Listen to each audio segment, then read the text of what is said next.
Voilà, comme la sœur disait au début, hein, qu'elle n'avait pas grand-chose, mais que Dieu l'a aidée pour avoir ce qu'on voit aujourd'hui.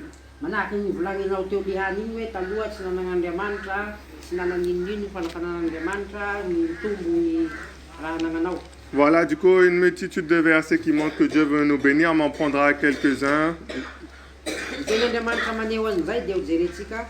Dans Jean, 3 Jean, troisième épître de Jean, au chapitre 2.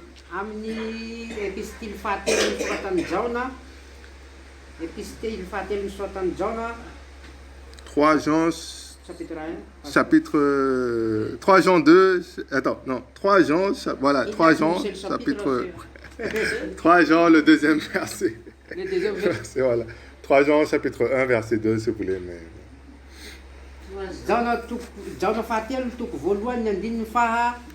verset 2, voilà.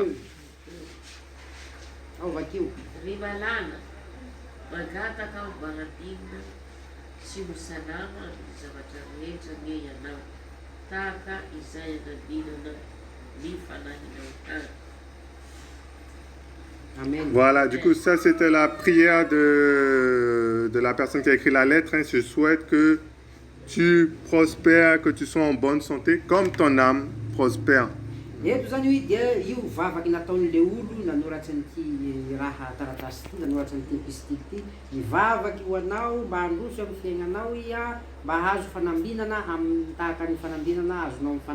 Voilà, du coup, la prospérité, c'est vraiment d'avoir tous tes besoins qui sont comblés.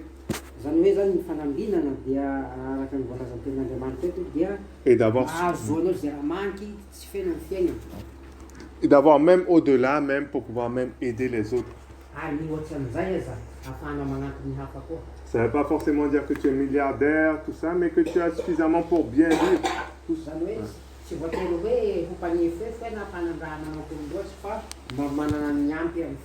Pour faire tout ce que tu as envie de faire dans la vie, parce que Dieu te bénit, Dieu te donne les choses avec abondance.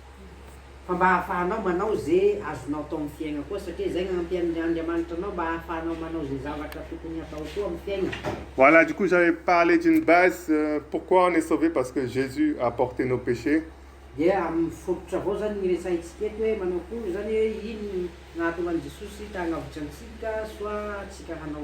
Voilà, j'ai dit pourquoi on est guéri? Parce que Jésus a porté nos maladies.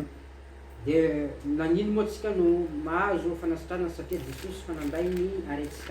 maintenant, pourquoi est-ce qu'on est également béni? Pourquoi est-ce qu'on doit prospérer?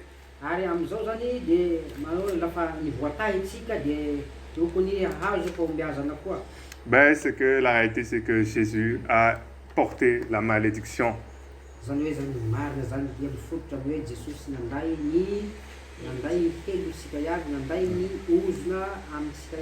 La malédiction qui devait tomber sur toi à cause de tes péchés est maintenant tombée sur lui.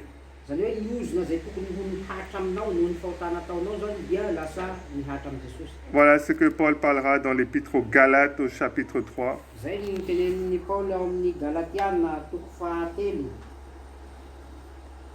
Versets 13 et 14.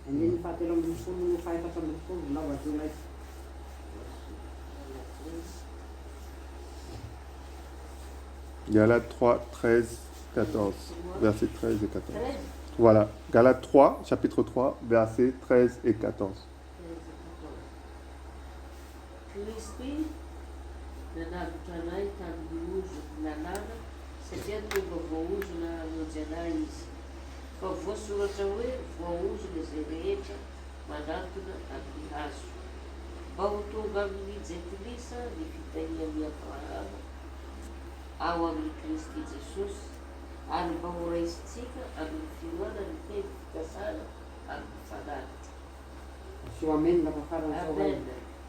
Voilà, du coup, ça montre bien que Christ nous a racheté de la malédiction de la loi.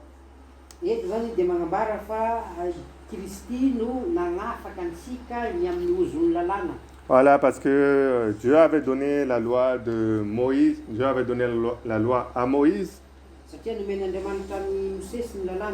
Et cette loi-là disait que si tu veux être juste devant Dieu, tu dois accomplir tout ce qui est écrit dans la loi.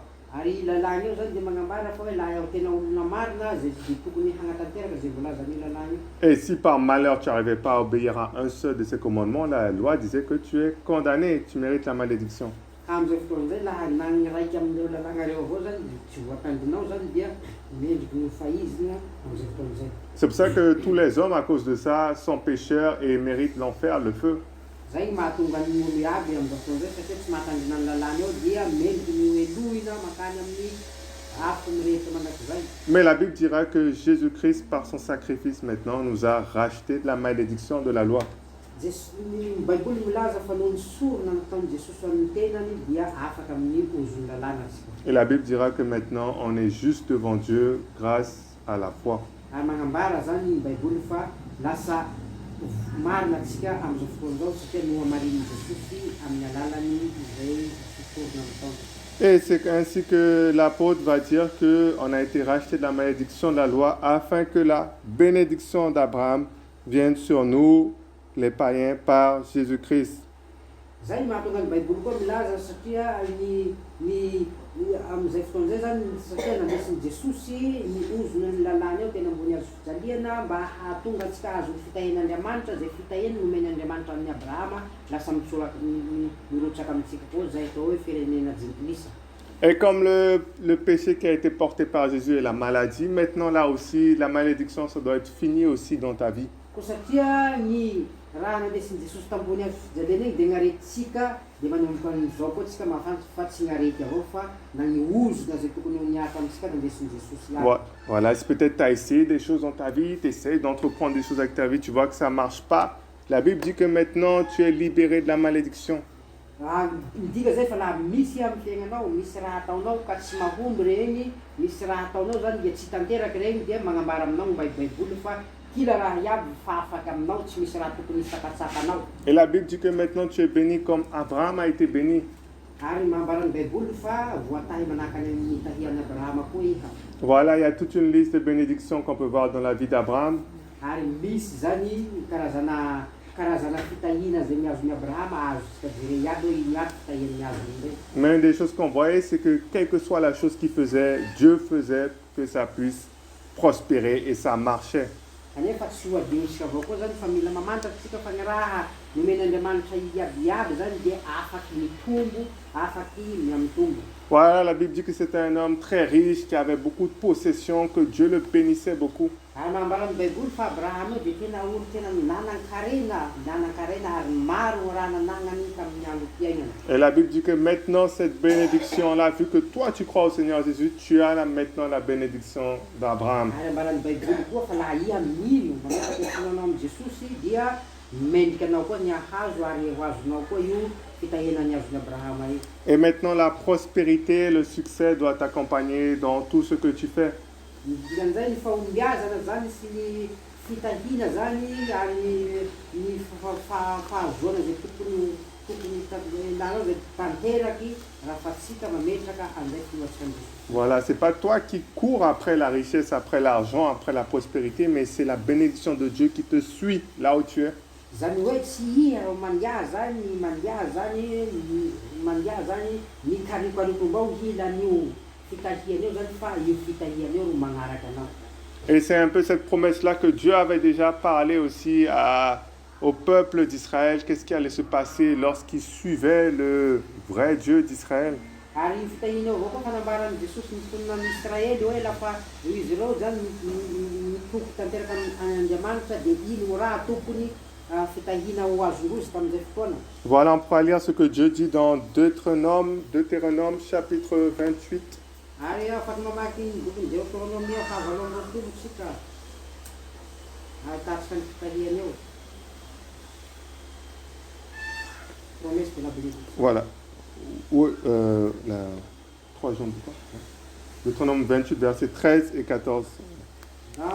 Deutéronomia valo amby roapolo ny andimy fahatelo ambin'ny folo avao no fahaefatra ambin'ny folo vaky 13 et 14. Voilà. 13 et 14.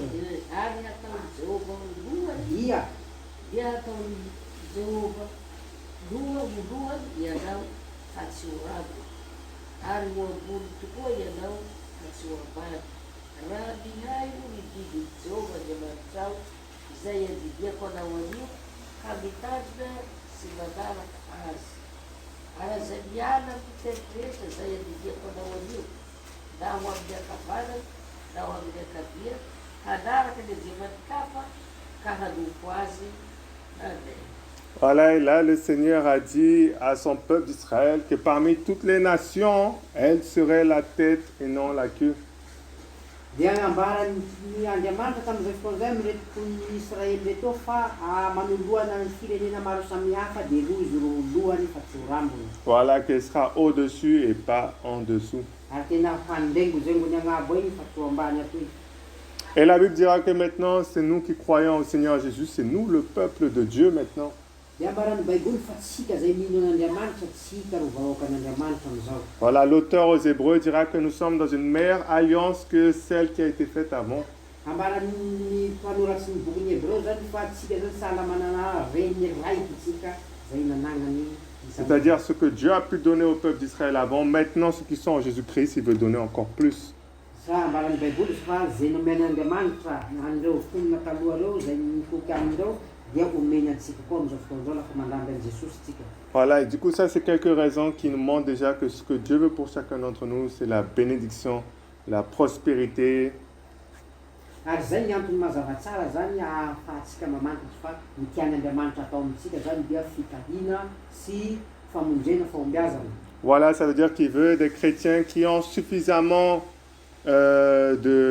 qui sont bénis, on les voit avec une possession matérielle, qu'ils aient l'argent pour qu'ils puissent faire tout ce qu'ils ont envie de faire, qu'ils puissent également bénir aussi les autres. C'est ce que Dieu veut pour chacun d'entre nous. Zay mahatonga antsika mahita kristiana rey zany fa lafa tahin'Andriamanitra dia tena hitantsika zany raha hita maso anana, ny mana raha be i, mana raha maro i, ary tsy vitan'izay avao koa fa moafaky manome fitahina ho an'ny hafa, mila avy amin'ny hafa koa le fitahina. Voilà, parce qu'il a déjà tout accompli pour que les bénédictions maintenant puissent couler dans notre vie. Satria Jesosy fa nahatanteraky tina raha iaby mba hahafahan'ny fitahin'Andriamanitra eo mitsorotsaka amin'ny fiainantsika.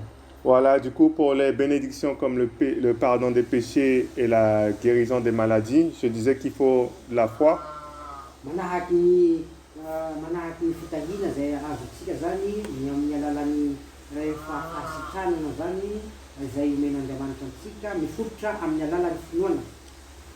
Et dans ce domaine-là, cette fois-ci pour le succès, la prospérité, il faut la foi aussi, mais il faut aussi quelque chose d'autre qui est important.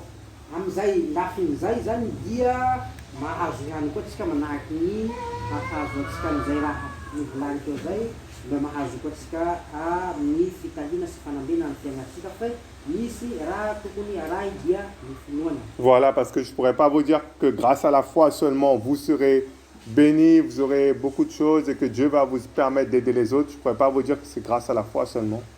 Satria ambary eto zany tsika zany fa hoe tsy noho ny finoana avao koa zany fa lafa tsika tahin'Andriamanitra amin'ny alalan'ny finoana zany dia zay fitahiantsika zay koa zany dia afaka zany tsy atao sorontenatsika fa amin'ny hafa avao. Il y a quelque chose d'autre qui sera nécessaire, c'est ce que vous connaissez bien, ça sera le travail. Donc zany misy raha hafa koa zany azoantsika mahazo ny fitahina eo zay fantatsika mazava tsara hahatanteraky ny fitahin'Andriamanitra eo amintsika eo dia mila miasa tsika. Voilà, des versets qu'on entend et qu'on connaît bien. On va lire dans Jean 3, verset 10. Genèse chapitre 3. Dia ny ten'Andriamanitra fantatsika mazava tsara amin'ny Genesis 3, verset 19. ny andiny fasiviran'ny folo. Genèse 3, verset 19.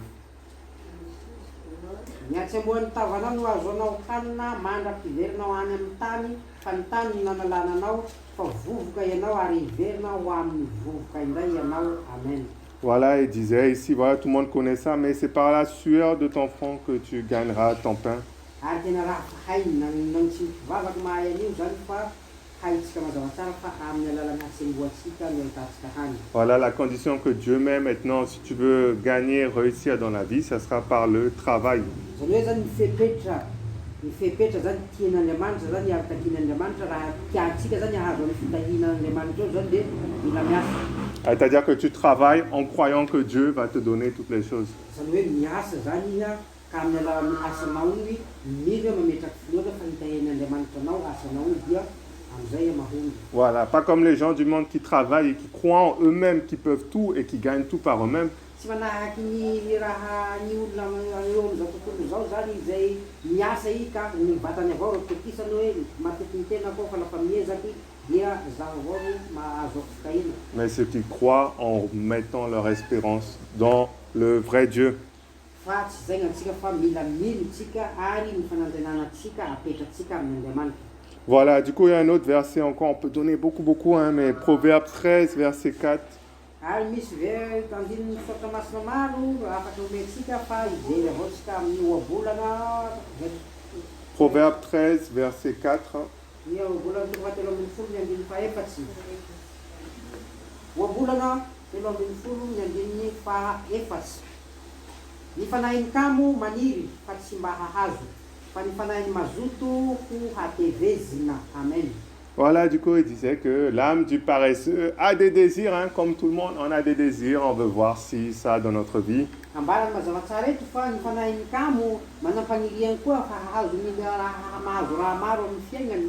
Et malheureusement, la Bible dit qu'il n'a rien du tout. Voilà. Fa ambarany Baiboly fa tsy hahazo na inona ino. Il n'a rien du tout et il dira que l'âme du diligent sera satisfaite, sera comblée. Fa ambarany eto zany fa zay mifagnahy ny mazoto ro izay zany ro mahazo fahombiazana. Et c'est comme ça que Dieu a mis cette loi-là, que si tu veux avoir la prospérité, il faut croire en lui, plus travailler et tu auras toutes ces choses. Ary omeny Andriamanitra izay lalàna fototra zay zany ho antsika fa raha fa tsika zany mino ary mametraky fitokisana an'Andriamanitra amin'ny asa zany ary ny asantsika koa metratsika fahatongan'Andriamanitra fa tsy kamo dia ambinina. Voilà, dans Thessaloniciens aussi, il dira aussi que voilà, si quelqu'un ne veut pas travailler, qu'il ne mange pas non plus. Je vais te donner la référence. Any amin'ny Tesaloniana koa zany mbo miresaka amin'izay fa lafa misy olo tsy tia haomby amin'ny fiainany nefa tsy miasa tsy misy raha ho azo. Doit être dans 2 Thessaloniciens chapitre 3. Hitantsika any amin'ny Tesaloniana faharoa ny toko fahatelo. Je sais pas si tu l'as trouvé.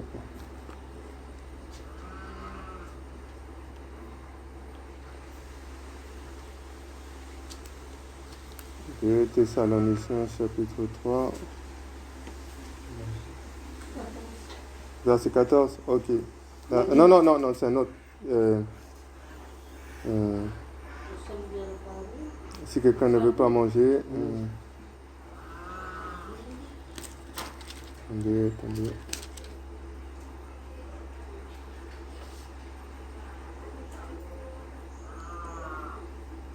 Ok, verset 10. Andininy fahafolo. 2 Thessaloniciens 3, verset 10. Fafony mbola teo aminareo ihany aza izay dia nanividy ianareo hoe raha misy tsy mety miasa dia aoka tsy hihinana izy. Amen. Voilà, du coup, c'est comme ça la loi avec Dieu. Si tu ne veux pas travailler, ben, tu ne manges pas. Voilà, c'est ça. Ary zany hoe zay ny lalàna baka amin'Andriamanitra lafa tsy miasa dia tokony tsy hihina. Voilà, en gros, ça veut dire que si tu ne veux pas travailler, ben, meurs. Voilà, c'est comme ça pour Dieu, hein. Tu meurs, c'est tout. Zany hoe zany zay tsy miasa zany dia mampilosary. Voilà, du coup, voilà, c'est des thèmes un peu basiques. C'est plus pour les jeunes, ça. Mais parfois, nous aussi, on peut être, avoir une certaine paresse où on ne fait pas les choses suffisamment comme il faut. Dia teny lohahevitra foty teo indrindra fa tsika amin'izao tsika jeune fa tanora zao zany dia tokony io ny tokony engatsika satria mbo mavitsy tsika afaky miasa. Et ça peut expliquer pourquoi on n'a peut-être pas assez ou pas ce qu'on veut avoir. Zay miafaka tokony isaintsaina tsika hoe magnino zao tanora zao tokony tsy mahavita mana tsy mana zany raha tokony ilako dia mila misotry. Voilà, mais souvent ce qui bloque les hommes, ce qui les bloque pour avoir vraiment cette prospérité, avoir ce succès dans leur vie, ça va être leur mentalité. Fa ny matetika koa zay tsy azo hamaivana zany fagnaraha izay misakatsakana ny olo zany tsy handroso amin'ny tenany tsy haomby dia ny toe-tsainy koa. Voilà, c'est ça, parce que qu'est-ce qui va se passer? Souvent les gens peuvent dire, oui, je sais, là, Dieu dit ça, mais moi, c'est particulier. Satria hitantsika zany fa na dia ampianary aza hoe izao ny tian'Andriamanitra tokony ataonao, izao ny tian'Andriamanitra tokony ataonao, tsy vakiany loha zay fa raha hafa avao ro jereny. Voilà, le problème, c'est qu'on veut commencer à avoir des excuses. Ary ambara za fa lafa misy olo itorianao am'izay dia tena mahita fialady sy ny ataony avao. Voilà, on peut voir dans Proverbe 20, verset 4. Hitantsika any amin'ny obolana toko faharoapolo zay ny andininy fahefatsy. Pourquoi les gens ne veulent pas travailler? Fa magnino moa gn'olo tsy mahefa miasa? Obolana toko faharoapolo ny andininy fahefatsy. Proverbe 20, verset 4. Ny malaina tsy mety miasa amin'ny ririnina ka dia hangataka izy raha fararano fa tsy mahazo. Amen. Voilà, du coup, une des raisons, c'est qu'ici, on a un paresseux, il ne veut pas travailler. Pourquoi? Parce qu'il fait froid dehors. Hitantsika mazava tsara eto araka ny tenin'Andriamanitra fa ny malaina eto tsy miasa ino gn'antony tsy mampahefa azy miasa eo satria manintsy ka tsy mahefa mifoha. Du coup, la Bible dit qu'il ne va pas semer, il ne va rien faire. Et du coup, la Bible dit qu'en fait, qu'à la fin, au moment de la moisson, ben, il va mendier après pour avoir Ambaran'ny Baiboly satria manintsy gn'andro tsy mahefa mifoha eto ary miroro eo mandiniky hoe mbo hangataka ao lafa mahavoka sy gn'olo. Ben, une des raisons pourquoi les gens ne veulent pas travailler, c'est qu'en fait, c'est trop dur pour eux. Pour eux, c'est trop dur. Ny antony hafaka tsy mampahefa miasa gn'olo koa satria mahery asa eo. Voilà, c'est le froid. Aller dans le froid, c'est trop difficile pour eux, ils ne veulent pas. Satria amin'izay nintsy zay sahasarotsy ho azy zany ny foha tsy mahavita dia eo imiroro avao. Ben, la Bible dit, hein, voilà, si c'est trop difficile pour toi, tu ne veux pas travailler, ben, ne mange pas et meurs pour toi là-bas si tu veux. Ary ambaran'ny Baiboly mazava tsara fa lafa izay zany tena hoe masarotsy aminao ny miasa dia eo maty mosary eo zany lafa tsy miasa. Voilà, ça peut apparaître un peu méchant de dire meurs comme ça, mais si on regarde bien, la Bible dit qu'il ne mange pas. Ary somary masiasiaky avao zany somary hafahafa avao mivolan'izay hoe maty mosary fe Baiboly ny milaza an'izay. Voilà, et s'il ne mange pas, ben, à un moment, il va bien mourir. C'est ce que la Bible Dia dit. mazava ho azy fa lafa tsy mihina moa ka tsy ho maty. Voilà, on peut voir encore un autre exemple dans Proverbe 22, Dia afaky mahita ohatsy ndraiky tsika amin'ny obolana faharoa amby roapolo verset 13. ny andininy fahatelo ambin'ny folo manao hoe hoy ny malaina misy liona any ivelany ho fatin'ny sasany any an-dalambe aho. Voilà, et du coup, ici, ça montre qu'il y a, voilà, maintenant, il y a un maintenant, on le dit, voilà, il dit que, voilà, moi, j'ai des volontés, je peux faire des trucs, on peut faire beaucoup de choses, hein, il est motivé, hein. Satria eto zany ambarantsika zany fa dia misy zany sasany vola hoe azao zao tena mazoto manao raha manao tena mazoto. Mais il y a un seul problème, c'est juste que, voilà, maintenant, il y a un lion dehors, il y a un lion. Kanefa misy miolana satria misy raha forogny sainy ao i mazoto sa mamoro avao ny sainy hoe misy liona roa ho maty ao la mandeha. Voilà, du coup, s'il y a un lion, c'est pas de sa faute, il peut rester là comme il est, c'est pas de sa faute. Zany hoe zany am'izay fotoan'izay zany hoe lafa misy zany liona zany hoe tsy fotony liona igny zany gn'any zany fa lafa ia ka hijano zany de io zany. Voilà, du coup, c'est repris un peu dans Proverbe 26 aussi, verset 13 encore, toujours. Ho hitantsika avao koa hoe nalainy ndraiky tamin'ny obola toko fahaenina ambin'ny folo ny andininy fahatelo ambin'ny folo avao. 26:13. Voilà, toujours un peu la même idée. Oui. Ary mivola mitovy avao hoy ny malaina misy liona any an-dalana misy liona atsy an-dalambe. Voilà, du coup, là, voilà, c'est un peu la même idée. Il y a un qui va dire le lion est dehors, l'autre va dire le lion est sur le chemin maintenant. Misy i avao zany mamorony ny sainy hoe misy liona eroa misy liona agny aty. Voilà, en tout cas, ça montre que ça se répète plusieurs fois dans le livre. Ça montre bien que c'est des choses qui existent beaucoup. Matoa zao hoe avembelona agnatin'ny fiteny boky tiako zany dia sa tena raha misy amin'ny fiainatsika. Voilà, et du coup, Dieu ne veut pas qu'on puisse s'attarder ou se bloquer sur des excuses comme ça. Dia ny tena izy zany Andriamanitra tsy tiany Andriamanitra zany tsika dia tosakatsakana ny raha manahaky an'izao dia raha manahaky an'izao misaka atsika. Voilà, mais qu'on puisse mettre en pratique ce qu'il a dit, que si tu crois et tu travailles, tu auras le succès, tu auras toutes les bénédictions. Alafa tsika mampihatra zay raha voalaza amin'ny tenin'Andriamanitra dia mazava ho azy fa hambinina atsika sady hahazo zany zay itosoantsika amin'ny tena. Voilà, si tu as besoin d'un terrain, tu as besoin d'une maison, Dieu peut te donner toutes ces choses-là si tu fais ce qu'il faut faire. Zany hoe laha ia zany te hanantany na te hanantrano ia ary tena tian'Andriamanitra koa hanome an'izay raha anao zany laha ia zany manao izay tokony hatao azo anao an'izay. Voilà, mais parfois les gens peuvent être bloqués, ils se disent non, vraiment, là, on n'a rien du tout, pas possible d'avancer même avec ce qu'on a, il n'y a rien du tout. Kanefa raha misy gn'ankabeazana zany de igny vatany avao manao zao tsy ahazo an'izay tsy ahazo an'izay tsy hevitsy azoko am'izay.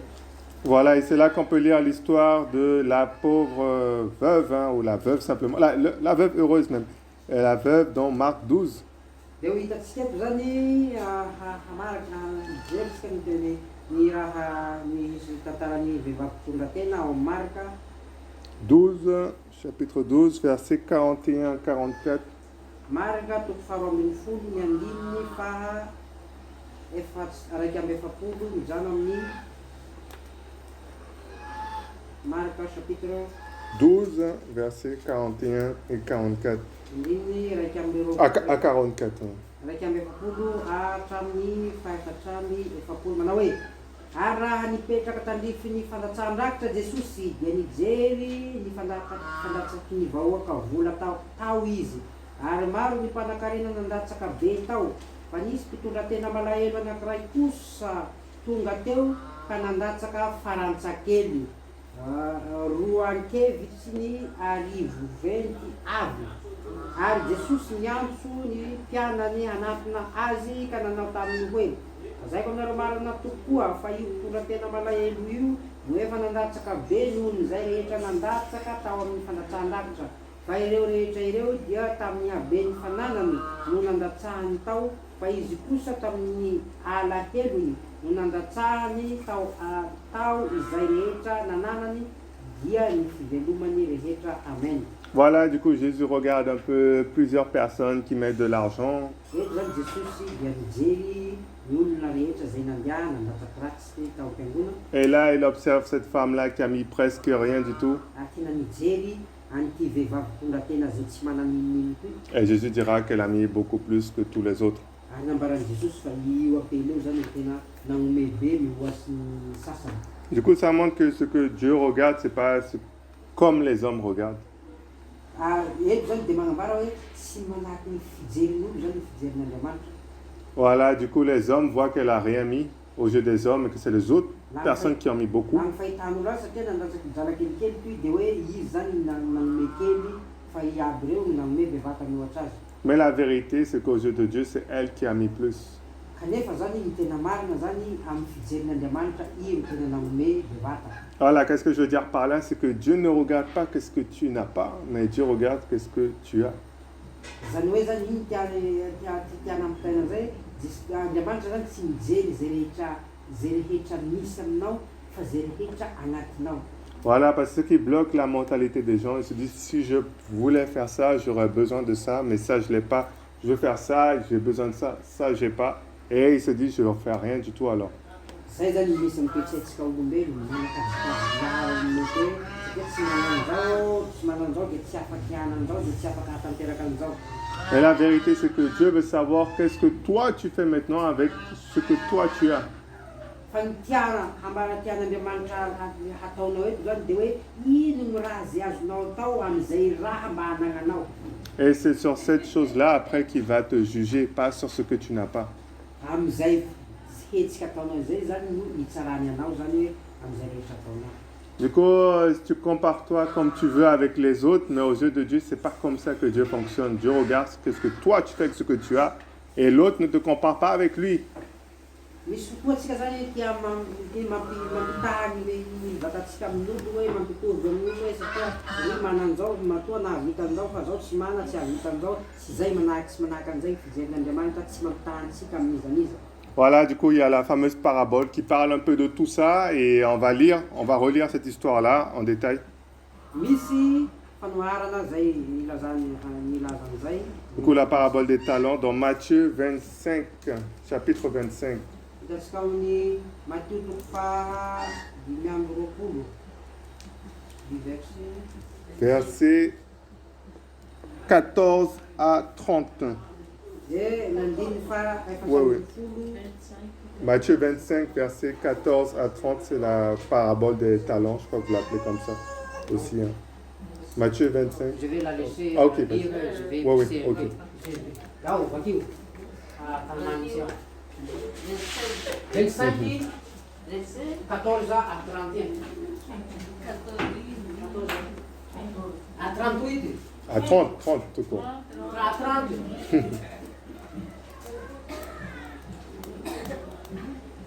Fanfazakazilanja dia tahakaliana zay mandeha ho any an-tany hafa ka niantso ny mpanompony dia nanohatra azy ny fananany. Koa ny anankiray nomeny ny talenta 5 ary ny anankiray roa ary ny anankiray iray. Samy araka izay fahaizany avy dia lasa nandeha izy. Ary niaraka tamin'izay dia lasa ilain'izay ny talenta 5 ka nataony varotra izany. Ary nahazo tombony talenta 5 koa izy. Ary toy izany koa ilain'izay ny roa dia nahazo roa ho tombony. Fa ilain'izay ny iray kosa dia lasa nihady ny tany ka naleviny ny vola ny tompony. Ary no niena dia tonga ny tompony ireo mpanompo ireo ka nampilaza azy amin'ny vola. Ary nanatona ilain'izay ny talenta 5 dia nitonga talenta 5 koa izy ka nanao hoe tompoko talenta 5 no natombotra ho ahy, idro natombotra ho ahy, idro nahazo tombony talenta 5 koa aho. Hoy ny tompony tamin'ny tsara izany dia mpanompo tsara sady mahatoky na hapoky. Tamin'ny kely ianao dia hotendreno manapaka ny be, midira ny fifaniany tomponao. Ary no nanatona koa ilain'izay talenta 2 dia hoy izy, tompoko talenta 2 no natombotra ho ahy, idro nahazo tompony talenta 2 koa aho. Hoy ny tompony tamin'ny tsara izany, ny mpanompo tsara sady mahatoky. Tamin'ny kely ianao dia notendreko ny manapaka ny be, midira ny fifaniana ny tomponao.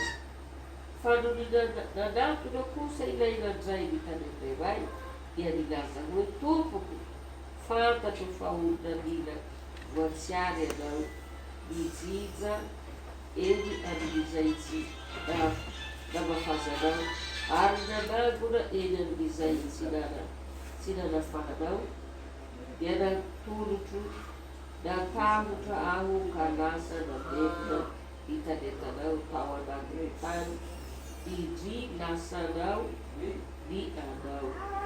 Ary ny tompony namaly ka nanao taminy hoe ry mpanompo ratsy sady malaina, efa fantatrao fa ny mijija eny amin'izay tsy namafazako aho ary nanangona eny amin'izay tsy nahafahako. Koa tokony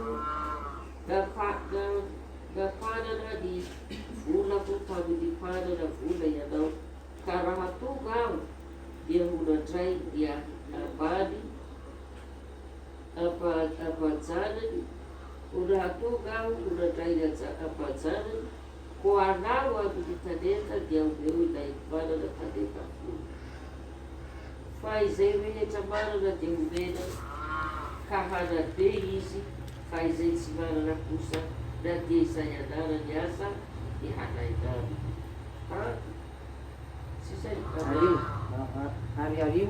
Ariarivo ho any amin'ny maitso, any ivelany ny mpanompo tsy mahasoa, any no hisy ny fitomaniana sy ny fitondrian'ify. Amen. Voilà, du coup ici on voit que voilà, il avait donné, un homme est parti, tout ça, il a dormi plusieurs talents, 5 à 1, 2 et 1 au dernier. Hitantsika eto zany ty tompo ty zany dia name alohan'ny nandeha zany dia nametraka talenta amin'iraiky mpanompony raiky 5, raiky 2, raiky. Voilà, et après celui qui avait 5, il a fait prospérer pour qu'il ait 5 autres. Hitantsika eto fa raiky nangamby talenta 5 ty dia nampitombo io talenta 5 nananany io dia nahazo 5 koa. Voilà, et l'homme le félicite et lui dit qu'il va régner sur beaucoup après. Ary ny tompony tamin'izay fotoan'izay zany dia niarahaba azy fa mpanompo tsara izy ary tandreny mpanampaka ny be. Pareil avec celui qui avait que 2 talents, il a fait prospérer et il lui a dit aussi, voilà, c'est bien, bon serviteur, tu vas régner aussi sur beaucoup. Vao manahaka an'izay avao koa natao ndraiky mandramby raiky roa toy nampitombony azy dia nahazo dia ny tenen'ny tompony ity koa faly tompony ity nanengy azy io ho mpanampaka ny be. Voilà, et après, maintenant, le dernier, il dira que voilà, je sais que tu es comme ça, que tu moissonnes là où tu n'as pas semé, que tu rassembles aussi là où tu n'as pas... voilà, que tu moissonnes où tu n'as pas semé, voilà. Fa raiky nandramby ry talenta raiky ity koa lafa nahita amin'ny tompony ny vola raha maro amin'ny fialan-tsiny hoe iha haiko fa tompoko zay tsy mijinja am'izay tsy nafafinao ary mioty am'izay tsy nambolenao dia zay nataony lafa nahita ty. Voilà, il dira, ben voilà ton talent, moi je l'ai caché, voilà je te remets le talent, comme ça. Farany hita tahotra anao ary naleviko ty talentanao ty dia avy anany io dia nihaliko ity talentanao meko anao. Et c'est la réaction de l'homme qui est plus intéressante, hein, qu'il faut bien regarder ici dans l'histoire. Hitantsika eto fa fihetsiky ity lehilahy ity zany ny tena nifantohantsika eto jeretsika mazava amin'ity tantara ty. Voilà, il lui répondra, toi méchant et serviteur paresseux. Dia namaly ity lehilahy ity eto nivola fa hoe iha zay mpanompo ratsy sady malaina. Et on voit comme ça que par rapport aux autres, il était en colère sur celui-là qui avait caché ce qu'il avait et qu'il n'avait pas utilisé pour avoir plus. Hitantsika eto fa tena nasiaky niromotsy amin'ity mpanompo raiky ity manoloana an'ireto roa ireto dia tena niromotsy nasiaky. Et je crois que c'est comme ça aussi, tout ça, ça représente bien un peu la vie, comment la vie est faite. Zay zany dia saritsariny koa zay zany saritsariny fiaigna amintsika hoe manao akory koa ny fahasiahan'ny fiaigna amintsika lafa tsika tsy manao ninino. Voilà que si on regarde bien tout ça, on se dit c'est pas juste que un il est 5, que l'autre il est 2, que le dernier là il est 1 seulement. Ary laha mijery tsika fa hoe eto ohatrany dia tsy mety avao ny fomba mahita hoe fa magnino ny raiky mahazo 5, ny raiky mahazo 2, ny raiky mahazo 1. Mais c'est comme ça que la vie elle est. Fa manahaka an'izay ny fiaigna. Et ça peut paraître injuste comme ça, mais c'est comme ça la vie. Ary laha jerenao avao tsy rariny fe zay ny fiaigna ka tsy maintsy ekena. Voilà, il y a certains, malheureusement, ils sont orphelins et ils n'ont pas eu de papa et de maman et ils vivent comme ça, ils grandissent comme ça. Ary hitantsika amin'ny fiaigna fa misy zay hamboty tsy mana baba tsy mana reny ary miaina mahakamboty azy zay avao ny miaina. Voilà, et de l'autre côté, il y a d'autres qui ont peut-être des parents, un père, une mère et ils peuvent vivre, voilà, ils peuvent avoir qui les aime et qui prend soin d'eux. Kanefa misy ihany koa zany ny sasany zay manam-baba manam-dreny ary miaina finaritra sy miadana mahazo vekila raha ilany aby zay raha tiany ho azo. Et on peut trouver ça injuste comment les choses sont faites. Dia hitantsika zany fa ohatrany tsy rariny avao hoe iny marina zany anao kory fisehoan-davatra fa zay zava-misy. Voilà, il y a aussi d'autres qui vont naître, des bébés qui vont naître aussi, par exemple, et c'est pas eux qui décident, hein, mais ils vont naître, par exemple, en Inde, là-bas, avec tous les faux dieux qu'ils ont là-bas, et ils vont naître là-bas avec toutes ces mauvaises religions autour d'eux. Ary misy avao koa ny sasany amin'ny fahazazany dia fa niteraka tsy ino misafidy azy fa niteraka zany miteraka agny amin'ny tontolo zany zay amin'izakany devoly ary agny zany ny tena iainany. Et de l'autre côté, il y a d'autres qui vont naître avec des parents chrétiens, les deux parents, papa, maman, qui connaissent la Bible, qui les donnent tout ce qu'il faut, qui les apprennent Jésus depuis tout petit. Misy avao koa ny sasany zay zaza teraky amin'ny ray aman-dreny zay tena mahalala an'Andriamanitra, mbo teraka avao io fa tena ampianary mahapasika an'Andriamanitra, ampianary mitia an'Andriamanitra, ampianary halala bebe kokoa ny momba an'Andriamanitra. Voilà, il y a aussi d'autres qui vont juste naître avec des parents pauvres et qui vont connaître, quand ils vont grandir, la misère. C'est comme ça qu'ils ont grandi. Qu'ils vont...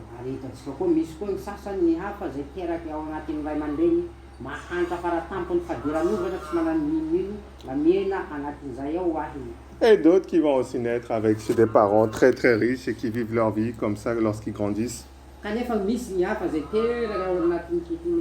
Fianakaviana tena manana miampy miaina ao anaty fiadanana manana kila raha iaby ary tena mpagnefoy fifagnarivo. Du coup, la vie n'est pas égale. Voilà, c'est ce qu'il faut comprendre, c'est pas égal, c'est pas forcément juste dans ce sens-là. Zany hoe zany hita zany mazava tsara fa ny zava-misy ny fiaigna tsy mitovy. Voilà, parce qu'il faut passer ça dans la tête, hein, parce que si on reste bloqué, on doit avoir pareil que l'autre, c'est là que rien ne va bouger. Zany hoe zany tsika zany tsy mila mijery an'izay latsika mijery an'izay zany hoe ihany mana zao tsy mano zany de eo tsika tavela eo. Voilà, il y a un qui a 5, il y a l'autre qui a 2, et l'autre qui a 1. C'est comme ça la vie, c'est comme ça. Hitantsika eto satria eto zany misy raiky nahazo 10, misy raiky mana 2, misy mana raiky, mahala manahaka an'izay avao koa ny fiaina.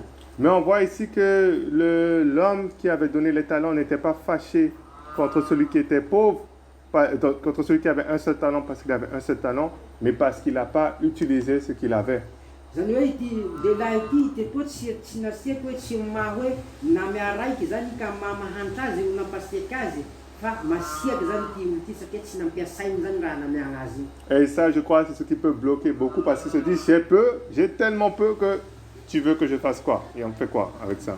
Ary sahala hoe zany hoe namaly zany eto zany hita zany hoe sahala hoe manakely aho ka raha kelikely ty moa hampiasako manakory ino gnanovako azy.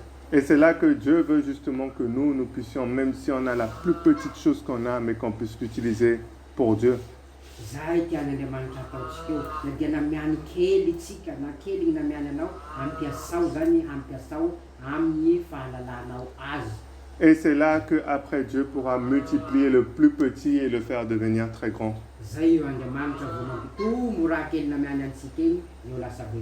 Voilà, je ne vais pas répéter tout, pas forcément aller dans les références, mais vous connaissez bien, Jésus a multiplié les pains.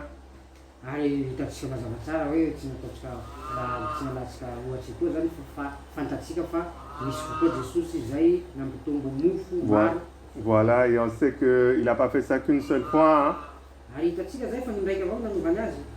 Voilà, la première fois c'était avec pour un groupe de 5000 personnes et je crois la deuxième fois peut-être 4000 si je ne me trompe pas.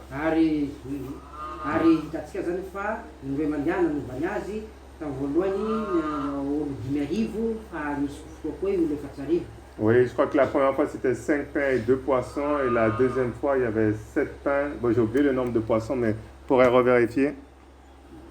La première fois, c'était seulement pour les 5000, seulement avec 5 pains et 2 poissons.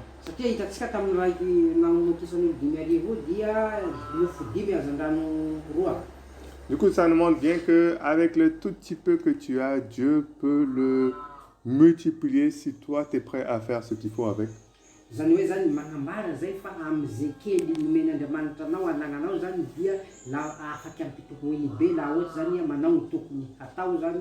Voilà, du coup, ce que je veux dire avec tout ce message-là, c'est que Dieu veut que chaque personne puisse prospérer, chaque personne chrétienne puisse prospérer et vivre dans l'abondance.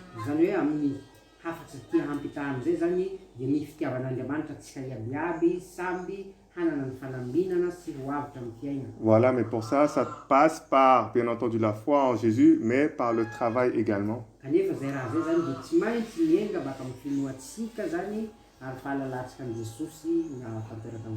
Et parfois, les gens ne veulent pas travailler parce qu'ils ont des blocages, des excuses qu'ils veulent se mettre.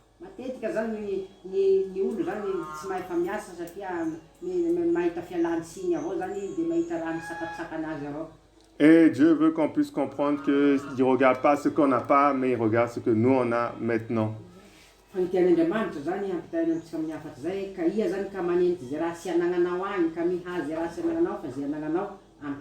Et après, lui, il s'occupe après de multiplier ça pour que ça devienne très très grand.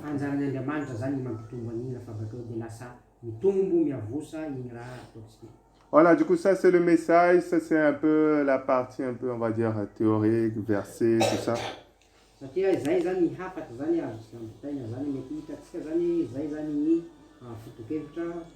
Voilà, et c'est dans ce but-là qu'on parle un peu des différents projets, d'associations, de tout ce qui peut être fait à Madagascar.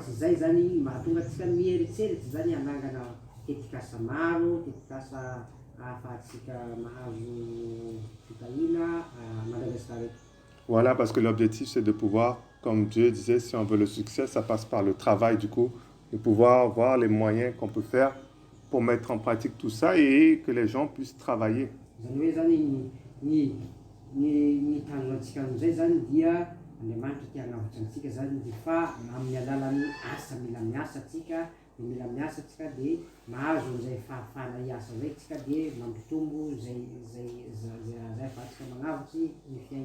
Voilà, du coup, on parle d'association, c'est-à-dire c'est des gens qui peuvent, c'est-à-dire que ça repose sur un peu des dons de l'extérieur pour pouvoir commencer à implanter, mettre en place les projets ici sur place. Zany hoe zany misy zany am'zay raha zay lafy mitetikasa zay zany misy zany association de fanatsangan-dreo zany karazana association zany izay hitady fanatsiam-bola zany ahafaha manatanteraka izay tetikasa ataontsika. Voilà, du coup, ça, c'est une aide que on essaie de mettre en place pour que les gens puissent travailler, que les gens puissent faire des choses avec leurs mains. Ka idikan'izay zany fagnampina zay tianay hatao zay hoy tianay hatao zany hagnampia-tsika ny olona zany zay tena vonona hiasa, tena vonona hanao hanangana tetikasa. Voilà, du coup, on travaille pour ça, on prie pour ça, on réfléchit au projet pour que des aides, des dons puissent venir de l'extérieur et pour que ça puisse démarrer, tout ça. Zany hoe mila mivavaka tsika, mila mangataky tsika, mila miasa koa tsika mba ahafahan'io fagnampiana zany baka ivelan'io azotsika ao ahafahantsika magnatanteraka malakilaky reo foton-drafitr'asa ataontsika asa ataontsika vinavinan'asa ataontsika. Voilà, mais la vérité, c'est que moi, je crois encore plus que ça peut être fait. Voilà. Fa ny tena marina zany tsy hipetraka eo zany raha ny finoako zany hoe fa ny hoatsan'izay ny tokony ho azotsika laha ataontsika ka. Voilà, je crois que la vérité, c'est qu'en réalité, on n'a même pas en soi besoin même de l'association. Zany hoe zany tena marina zany tsy hoe ifantoka tsy hoe zany izay ilany ty association reo avao no azotsika fa ny hoatsan'izay no azotsika. Voilà, moi j'essaie de mettre ça en place pour pas que les gens viennent avec des excuses, avec des choses, tout ça. J'essaie de mettre ça en place pour aider, tout ça. Zany hoe zany laha hanao andraha zay zany hoe tsy hoe hanao andraha zay hametraka an'izay ka ho avy nareo na ho avy tsika anao hoe hisy excuse maro zany agny tsy nahavitahan'izay hisy ino fialantsiny maro fa ny matoa avy zao ny ao ta hagnampy. Mais la vérité, c'est que si on met véritablement en pratique là ce qu'on vient de dire, que le peu que tu as, Dieu peut le multiplier. Satria marina zany laha atsika zany mampiasa zay kely hamiarantsika eo ka lafa haitsika mampiasantsika araka ny tokony izy mitahy Andriamanitra.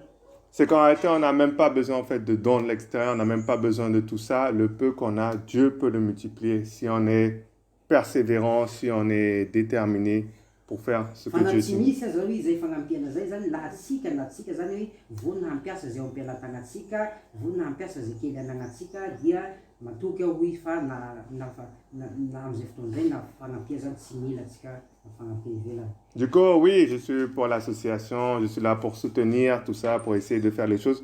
Mais je crois que le meilleur, c'est pas ça. Ekeko aloha fa zay ny antongiako, zay ny aviako eto zany de hoe hagnampy ary hagnampy zany hanosika ary drafatr'asa asa zany zay ataontsika ka zay tsika ahafaha. Et je crois que le meilleur, c'est par vous-même, par le peu que vous pouvez peut-être avoir à vos propres yeux, le peu que vous pensez avoir, le multiplier et ça, Dieu peut faire des grandes choses après avec. Fa ny tena izy tokoa zao izy manana an'izay fahavonona an'izay tsika fa mampiasa zay kely anagnatsika, fa mampiasa zay kely amitsika fa Andriamanitra mahavonona mahavita manampy atsika. Mais après, il faut avoir la foi en Dieu, hein. Il faut voir, il faut croire ce qui est écrit là, c'est vraiment vrai. Mila mipetraka tsika manampy finoanan'Andriamanitra, mila minino zay lazainy teny Andriamanitra. Et moi, je crois en ça en tout cas, et je crois que ça c'est meilleur, ça c'est plus à la gloire de Dieu même. Ary mino zany ao fa de tena zay tokoa zany tena zavatra tsara ary mahita ny voninahitran'Andriamanitra tsika. Voilà, et que personne ne peut se glorifier, ça ne vient pas de l'extérieur, mais tout a été fait ici et la seule personne qui a pu réussir à le faire, c'est Dieu qui a multiplié ce qu'on avait. Am'izay fotoan'izay zany dia ny hafahany ndraiky koa zany mahita antsika zany de mahazo voninahitra agnatin'Andriamanitra satria ny ezaka ataontsika am'izay fomba-lazan'izay de miseho ny voninahitran'Andriamanitra. Du coup, bien entendu, j'encourage toujours à réfléchir à des projets avec l'association, qu'est-ce qu'on peut demander, tout ça. Eto zany hoe de magnafatsy mila magniketriketrika an'ireo tetikasa reo zany sika zay ahafahantsika miara-miasa amin'ny association io. Et je crois encore le meilleur, c'est que même déjà ensemble, même on puisse réfléchir même qu'est-ce que nous déjà on peut faire, déjà avec ce que nous on a, le peu qu'on a, est-ce qu'on peut faire quelque chose?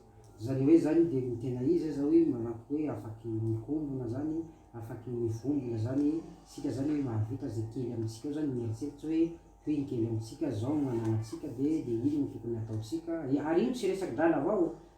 Tiany volagna amizay hoe tsy hoe drala tiany volagna amizay hoe dia manam-pahiza, irao manam-pahiza dia afahantsika mamory amin'izay tetikasa zay ny tian'ny avia mila mifagnampy, mila miheritry mikaondoha hoe ino tokoa ny tokony mety ahafahantsika miala am'izao. Voilà, du coup, même si ça peut paraître tout petit, mais au moins ça a démarré quelque chose tout petit, et c'est là. Na dia kely aza zay raha zay dia afaky mandiavaka amin'ny kelikely hatramin'ny lehibe. Et après, Dieu qui voit la fidélité, qui après multiplie la chose. Laha Andriamanitra zany amin'izay fotoana zay mahita ny fahamarinantsika fampiroroantsika zany dia Andriamanitra mampitombo zay kely anatsika. Et là, la seule personne, comme je disais, c'est que Dieu qu'on peut glorifier et remercier pour toutes ces choses-là.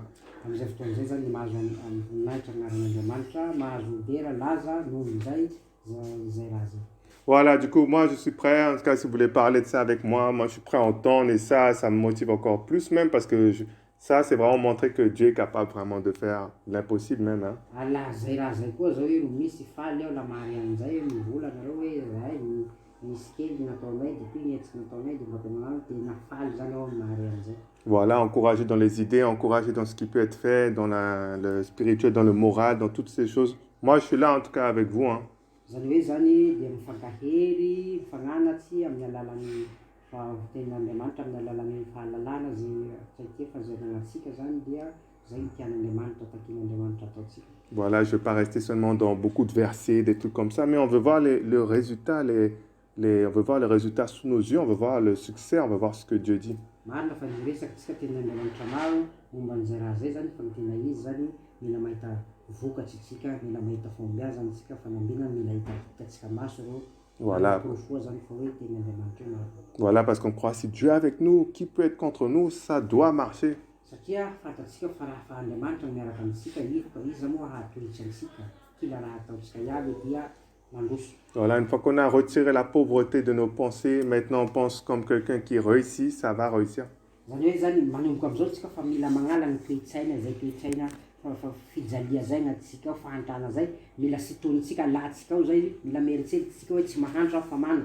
Voilà, du coup, merci Dieu pour ce temps qu'on a pu avoir. Je ne vais pas parler trop longtemps, je pense que vous commencez à avoir faim aussi. Hein. Misaotra n'Andriamanitra ao io amin'izay fotoa miarahantsika zay zany mino ao io fa miamotsaretsika zay satria fa miresaresaky lavalava. Voilà, du coup, mais je reste là en tout cas, enfin, pas maintenant là, mais je suis toujours là si vous voulez parler de ce qui peut être fait dans la pratique, des choses, des idées, tout ça, que vous pouvez déjà faire et ça démarre tout de suite maintenant. C'est ce qui est important de ne pas attendre, sinon on repousse trop loin, mais démarrer quelque chose, même très petit. Fa indrindra hoe izao koa am'izao mboeto am'izao la misy zany raha azo ifagnampia na amin'ny alalan'ny hevitsy na amin'ny alalan'ny zay raha tokony azo ifagnampia eto hoy ao ary tokony atao zao dia zao i tsy misy andrasondraso fa laha i koa zany mbo aligny elaela lasa mitotsy magnafara le raha ka mila atao zao dia zao. Voilà, super. Ben, je vais prier Dieu et remercier Dieu alors pour ce temps. Ary vavako amin'izay fotoan'izay ao n'Andriamanitra. Dieu Père, merci encore pour tous ces versets, tous ces enseignements dans ta parole. Merci encore, Dieu, que tu ne nous laisses pas seuls, mais tu nous donnes tes conseils. Dieu Père, on croit que tes conseils sont au-dessus de la sagesse des hommes, Dieu Père, et tu es capable de faire l'impossible, Dieu Père. Permets-nous, Dieu Père, de ne pas être, comme Jacques va le dire, des auditeurs oublieux, personnes qui écoutent ta parole et qui repartent chez eux comme ça, Dieu Père, comme une personne qui se voit dans un miroir et qui oublie qui il est juste après. Mais permets-nous, Dieu Père, Dieu, d'être ces hommes qui mettent ta parole en pratique et qui persévèrent pour qu'elle puisse porter du fruit dans leur vie, Dieu Père. Je te prie de nous donner à chacun d'entre nous, Dieu Père, cette mentalité comme tu l'as donné dans ta parole, cette mentalité de succès, Dieu Père, et de réussite dans ce que l'on fait. Dieu Père, je te prie de nous inspirer également avec des projets, Dieu Père, qui peuvent être faits pour l'association, mais qui peuvent être aussi faits directement ici, Dieu Père, avec ce qu'on a pour ta gloire, Dieu Père, et que les hommes, Dieu Père, tout le monde puisse voir, Dieu Père, que tu es le Dieu qui donne la sagesse et que c'est toi qui donnes l'argent, la prospérité, car tu nous permets, Dieu Père, de pouvoir accomplir des projets, Dieu Père, qui réussissent et tu nous permets de voir le peu être multiplié par ta main gracieuse encore. Gloire te soit donnée, je te remercie pour cet après-midi encore qu'on aura Je prie de nous guider encore par ton esprit. Gloire te soit donnée dans le nom de Jésus. Amen. Bon appétit. Super. Vous partez vite parce que l'air a... 3 heures. Oui, oui. Ouais, c'est ça.